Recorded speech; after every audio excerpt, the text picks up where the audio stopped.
Pavasaris atnāk ar ziedēšanu un siltu laiku, kā jau parasti. Un nav brīnums, ka savā auto sākam pavadīt vairāk laika, jo vairāk braucam. Bet nereti tieši auto mums pēkšņi sāk asarot acis, uznāk šķavas, kņūt kaklā. Iespējams, ka pat sajūtam kādu nepatīkamu smaku pēc veca franču siera vai asu etiķveidīgu aromātu, varbūt pat pelējumu. Kāpēc tad tā? Ja tur, piemēram, ir mitruma dēļ radies sācies kāds pelējums sēnītes, sevišķi, ja tagad atkal paliek jau sausāks, izkals, tās pacējās gaisā, un mēs tur kājām to tepiķīt kustinām vai kaut ko, kur ir tas pelējums. Protams, tā mašīna ir noslēgta vide, tāda neliela norobežot vieta, koncentrācija pieaug. Jo lielāka koncentrācija, lielāka iespēja, ka būs alerģija. Jā, arī pelējums sēnītes ir viens no tiem cēloņiem, kas var radīt alerģiju.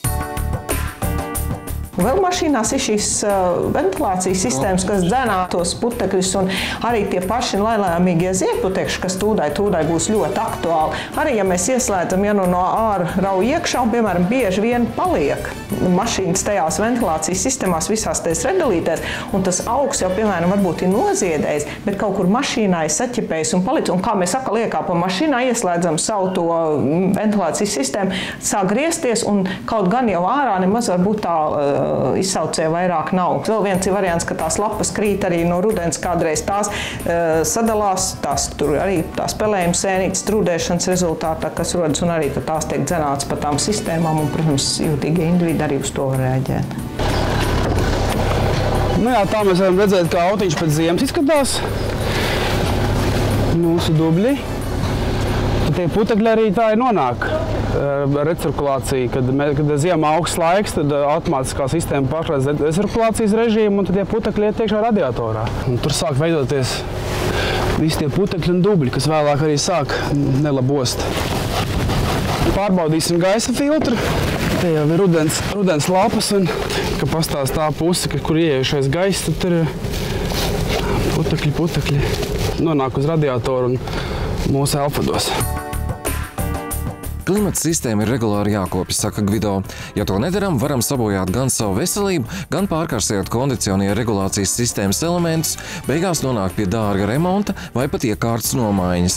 Pazīmes, ka kaut kas nav kārtībā, ir vienkāršs. Ļoti vāja gaisa plūsma, vāja dzesēšana un tāpat iespējamā dīvainā smaka salonā. Mēs ceramies pie antibakteriālās apstrādes. Tas ir, ka mēs pārbaudām to gaisa filtru vai kādā stāvoklī viņš ņemam ārā.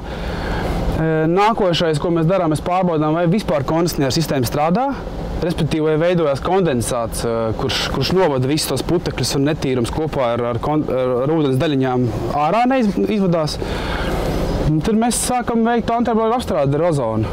Mēs ar ozonu strādājam. Mums ir klimats ļoti nelabvēlīgs. Ziema, sāļi. Viss sasēžās virsū, un līdz ar to tās detaļas arī tiek sāras un oksidētas. Otrs faktors tā no kondicionieru sistēmas, ka tur diezgan liels spiediens ir.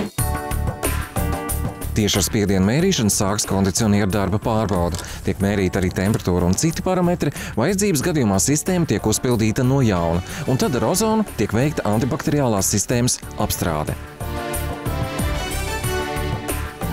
Mēs iestrādājam šoreiz 20 minūtes, noliekam lūkā, kur notiek gaisa cirkulācija, un te tiek sūgts gaisa iekšā. Pārslēdzam uz iekšējo gaisa cirkulāciju, uzstādam 20 grādus, kondicionieris ir ieslēgts, pirms tam pārbaudīts, un tagad ozons sāk savu cirkulāciju.